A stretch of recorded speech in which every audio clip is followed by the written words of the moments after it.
Our next speaker is Dr. Thomas Buckley from the University of London, and he's going to speak to us today about grammatical variation in English being not very good. After all. Okay, so this work I'm presenting together with Gardner, who is at the University of Oxford, and also Benedikt Szmrecsanyi at Labov as well. So it's always fun to start with an example. So this is just a snippet from the switchboard corpus, where you can see, I don't know, I think they'll go, I think they're good, but they're not all that great. I think they'll, and you can see at every point where there's like a V followed by a number, that's kind of like a choice point, right? So at VO5, that's where they also could have used that complement value strategy. At VO8, they also could have used a different kind of future marker. So in this case, they used will or the allied form, but they also could have used going to or maybe shall. And at V13, that's where they could have said they aren't great, but they said they're not great. So this is just a short introduction to show you what variable grammars are all about. Namely places where you have these different variations, these different alternations available. This matters because variation is rampant across, I guess all languages as far as we know. And also on all these different kinds of levels of in language. So at the morphological level, syntactical level, phonological level. So it's one of the great challenges we have to face in this century, I guess.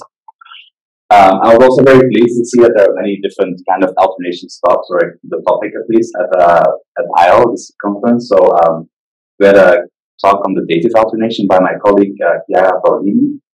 Also, one of the plenaries by Catherine Travis talked about future markers, existentials, the ontic modality, those kind of things. Then very interesting, the past tense usage in Croker Island, I think, in Australia. So you have the normal past versus been plus be constructions. Some kind of alternations in lexical usage, so try and or try or plus be. Also some phonological alternations, TD deletion and in versus in. So just shows like this topic is really alive, and that we should be continue investigating it. So what I won't really be talking about is phonologically driven alternations, but more about grammatical alternations. What is an alternation? The easiest operationalization is basically saying that there are alternate ways of saying the same thing, thanks to Labov. And so, these are usually considered as probabilistic variations and variants that are available in principle to all members of the speech community. But of course, there's a lot of inter-speaker variation. So I like using this kind of model, kind of like diagram it. So you have like the language system, let's say Aussie English or something.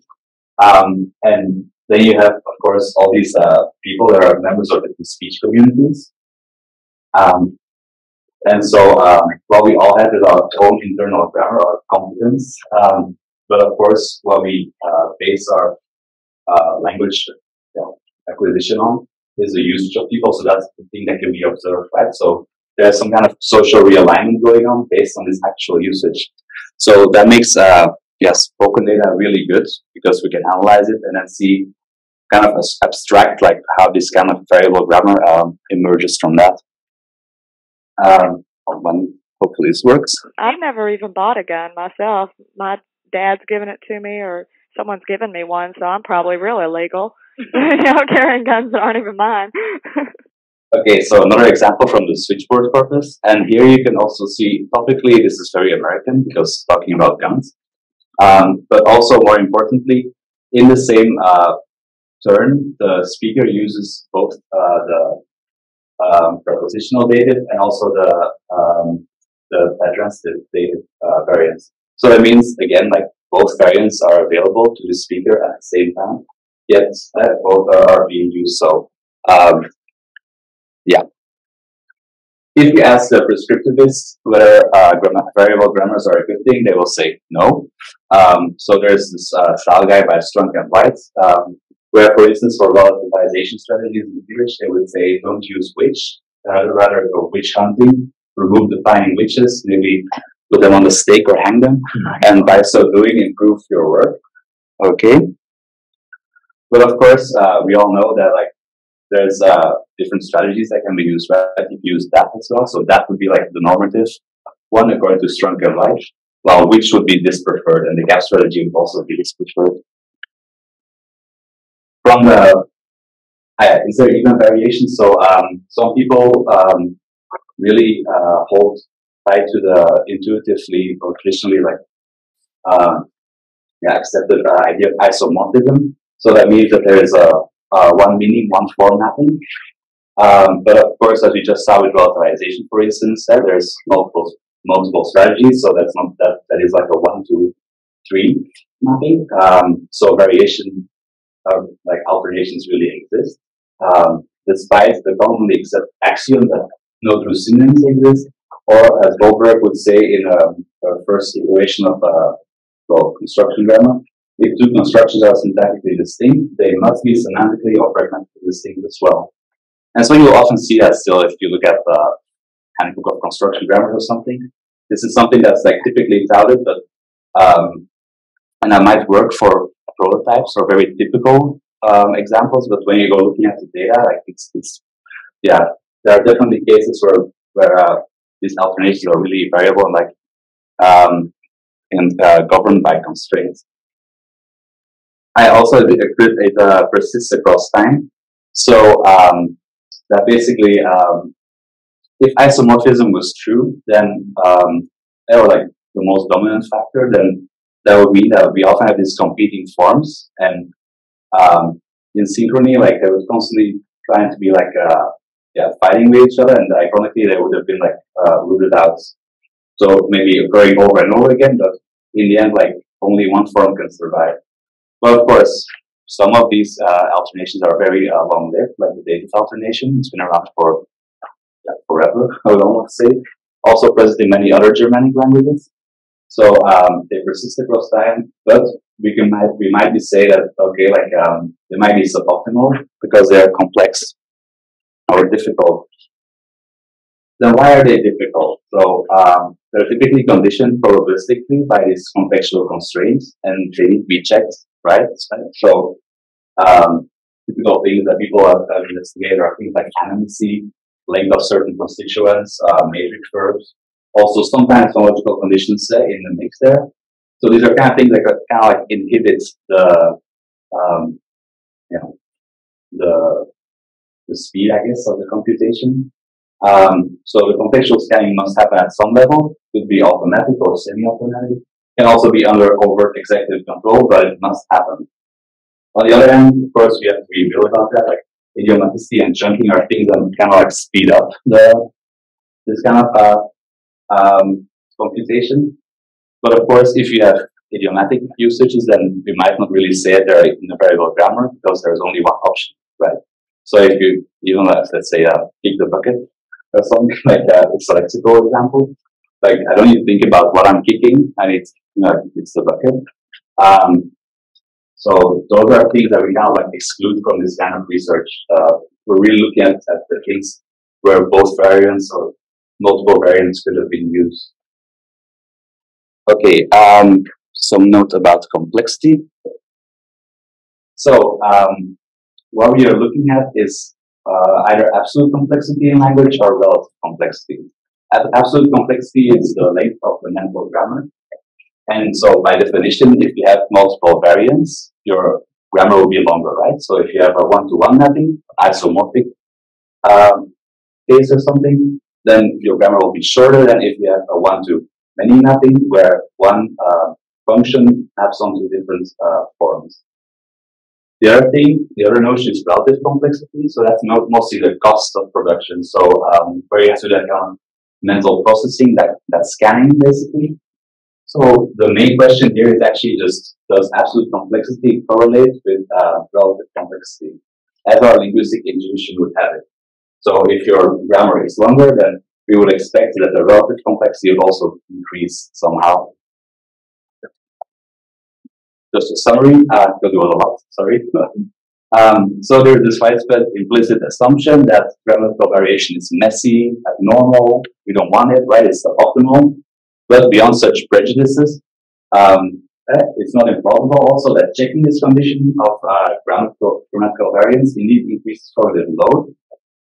But that link hasn't really been shown, at least not until the paper that I preceded my involvement in the project by Matt Gardner, Eva Nicolas van Vaak, and Benedikt Szmrecsanyi. Thank you. So variation is at heart, more syntactic choice does not predict production difficulty.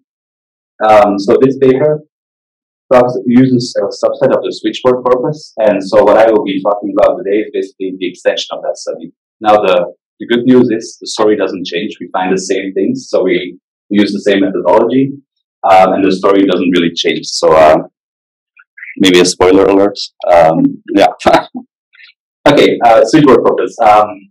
Maybe some of you are familiar with it, maybe others aren't. But so it consists of telephone conversations of about 2,000 of them by between 500 to 42 American English speakers who are strangers, so they don't know who they're talking with. Recorded by Texas Instruments at the end of the 80s and early 90s. Typically about 5 minutes, so after 5 minutes cut off. Luckily, there are time-aligned transcripts available, so that saves a lot of work. Unfortunately, so only half of them have been marked for disfluencies and other kind of discourse annotations. So today it's kind of like a coarse way of looking at that, but so in the future we are finishing this and then we can do more advanced like discourse problems with them in the mix as well. The demographics, you can see the dialect zones here that they were divided in, so South Midland, Western, etc. We have information about their age, also their sex, and also their education level. So the subset reported in Gardner et al. Is the one young female South Midland women. If they were involved in the conversation, then that's what we looked at, and then we studied just this subset. And so young in this case means born after 1960, because that show you how old the corpus already is. But now we just looked at everything. So the methodology. So the idea is basically that we want to determine if grammatical variation contexts attract disfluencies as markers of production difficulty. So we look at the turns in switchboard corpus. Then we want to identify and quantify filled and unfilled pauses in each conversation. Why? Well, we think there are proxies, right? So if you have overt disfluency, so filled pauses, delay markers like and in that case, like you can take it as a proxy for some kind of complexity difficulty. If you have silence, unfilled pauses, like longer than 130 milliseconds in the speech stream before words or before utterances, then that is counted, and then that will also indicate like thinking about where you're going to say next. So utterances with more filled pauses or longer unfilled pauses are considered to be harder to produce, right? That's basically what the optimality of variational complexity would indicate. Well, I think that once we get the house refinanced, we're going to probably try to take our free tickets and either go to Cancun or do the little trip to Southern California and then on up to Utah. Okay, so here you see another snippet. So in orange are the filled pauses and the unfilled pauses. Just to show like what we hope to do in the future is more fine-grained things. So where you have added discourse markers and the fillers and conjunctions, restarts and repairs as well. So we're working on that. But so if you have this kind of turns like this, then we identify and quantify the variable context. So those are sites where people have to make a choice. Speakers have to make a choice, like in the beginning with the future marker, for instance, or the dative example. And so we looked at the usual suspects, so all of them. So we have 22 alternations, typically particle placement, dative alternation, etc. How that works, for instance, the dative alternation, we looked at different, a lot of background literature and then saw which verbs typically co-affirmative. Those verbs we queried and then saw whether or not the variation was present, and then through hand coding basically added that in or not. There is a long, I have like a document of 40 pages if you're interested into that, like how we did that, but I'm not going to expand on that right now. Next, check if there is a correlation. Okay, so there was some exploratory analysis with the repeated measures correlation. That was very interesting, but I think the more important ones are the random forest and the mixed effects regression. So there were two kinds of models. So the first one looked at either the filled pauses or the unfilled pauses as a dependent variable. And then as predicted by all these different variables, how many times they occurred in a turn, plus 3 control variables, being word length, speech rate, and turn duration, to basically make the models converge. That gave us some answers. But then already in the subset, they thought, well, maybe we can also just use absence or presence of these variables, plus the control variables. And that kind of gives you the same result or a very similar one that doesn't differ significantly. So that's the simplest model. So those are the ones they used, and we also used in the expansion. Am I doing one time? Okay, good. So numbers, in over 240 hours of recording, there's about 34 hours of silence in this report corpus, which is quite interesting, I thought. 90,000 ums and uhs, and about 60,000 grammatical variable contexts. So it is a lot of data. Here we are again. Well, I think that once we get the house refinanced, we're going to probably try to take our free tickets and either go to Cancun or do the little trip to Southern California and then on up to Utah. Okay, so there are 5 filled pauses. That's one dependent variable for one model, and then also about 600 milliseconds of unfilled pauses in this case, which is the dependent variable for the other model. Let's first look at the filled pauses, the delay markers. Focus on the left, please. The regression basically says that longer turns lead to more disfluencies, higher speech rates lead to fewer disfluencies, and longer words lead to fewer disfluencies. And so these ones all kind of intuitively make sense. If you think about it, if your turn is longer, then of course there's a higher chance that you have more disfluencies, right? So, and that's also what the model finds. Like, these are all significant. In terms of the variables, some are significant as well, like future temporal reference marker or not versus no, negation beyond the modality. And so while they are significant, actually, when we look at the random forest, the variable importance, you see actually a different thing. So based on the different seeds you set, so different randomizations that we played around with, actually the order of these all always change around. So even though they are significant, their effect size is probably not that strong. They don't really contribute that much to the whole thing. Not in the same way like as the 3 control variables, the turn duration, speech rate, and mean character length. So the data to me is there is no really a relationship there that we like, or at least not a positive correlation that we should look at. For unfilled pauses, it's kind of the same story. So here also you can see like the same kind of thing. So using a different randomization seed, you get like a different ordering there. A little bit paradoxically, I think longer turns here will lead to fewer disfluencies, so like shorter amount of speech planning time. We don't really know why, so that's something we're still investigating. But again, the simplest models also have significant things, but probably not very big in terms of effect size.